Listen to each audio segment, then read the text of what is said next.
Il-Ministru Carmelo Abela kien fost il-magħżula mill-impjegati tal-HSBC fi żmien meta kien jaħdem f'dan il-bank, li kellu aċċess għat tamir ta' sigurtà li joħolqu l-key cards, l-istess key cards li allegatament intużaw waqt il-hold-up tal-2010.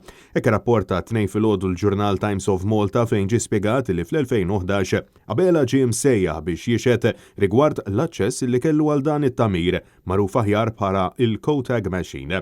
Ġie spjegat ukoll li waqt din ix-xhieda li ngħatat bil-bibien magħluqin wara talba li saret mill-istess membru parlamentari Laburista, Abela konferma li kien jagħmel użu minn din il-magna minkejja dan fl-aħħar jiem meta mistoqsi mill-ġurnalisti Carmelo Abela saħaq illi ma jiftakarx illi kien imsejjaħ il-qorti u insista fuq l-innoċenza tiegħu.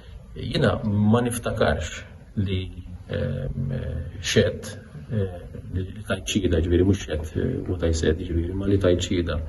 Fuq dan ma niftakarx li xi darba oħra l-pulizija bagħtu għalija biex jiena nkun nista' nitkellem magħhom fuq dan il-każ mill-2010 sal-lum. Dawn l-iżviluppi seħħu wara li s-suspettati eżekuturi tal-assassinju ta' Daphne Caruana Galizia l-aħwa George u Alfred De Giorgio flimkien mar-raġel li ammetta l-partiċipazzjoni tiegħu fil-qtil tal-ġurnalista Vince Muscat qed jitolbu maħfra presidenzjali u jinsistu li lesti jikxfu l-ismijiet ta' ex-ministru u ministru preżenti fil-kabinett ta' Robert Abela li pparteċipaw f'hold-up li seħħ snin ilu.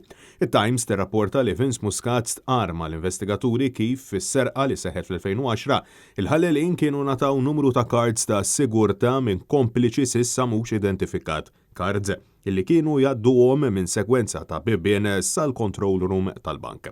11 sen ilu, Carmelo Abela kien jaħdem bħala uffiċjal tal-assigurazzjoni u l-istatistika fih dan id-Dipartiment tas-Sigurtà tal-HSBC.